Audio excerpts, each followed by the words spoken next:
Bagsak kulungan ng isang lalaki matapos saksakin ng kanyang kainuman sa kasagsagan ng kanilang inuman sa Minglanilla, Cebu. Agad na inaresto ng mga operatiba ng Minglanilla Police ang suspect matapos ang insidente. Patrolwoman Flora May Azares, ibalita mo. Sukulungan ang bagsak ng isang lalaki matapos saksakin ng kanyang kainuman gamit ang basag na bote sa kasagsagan ng isang inuman sa Minglanilla, Cebu noong Mayo 25 ng taong kasalukuyan.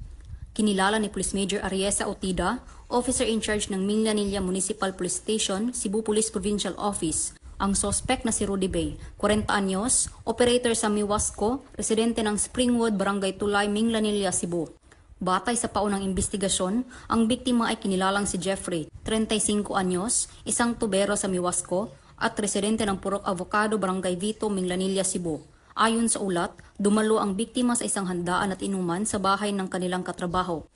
Habang kumakain, bigla umunong sumigaw ang sospek sa biktima ng paulit-ulit na tila pinapalayas ito ng parang aso. Dahil dito, sinampal umano ng biktima ang sospek, agad namang naawat ang tensyon ng mga kasamahan nila at umalis ang sospek sa lugar. Pagkalipas ng ilang oras, ipinagpatuloy ng biktima at mga kasamahan ang inuman. Dito ay muling dumating ang sospek at tinawag ito ng biktima upang ayusin ang hindi pagkakaunawaan. Subalit sa halip ay makipag-ayos, hinampas siya sa ulo gamit ang bote at sinaksak sa tagiliran gamit ang basag na bote. Agad namang rumisponde sa insidente ang mga kapulisan at isinagawa ang follow-up operation na nagresulta sa pagka-aresto ng sospek. Sa kasalukuyan, nasa kustodiya ng Minglanilla Police Station ang sospek at natatakdang sampahan ng kasong frustrated homicide.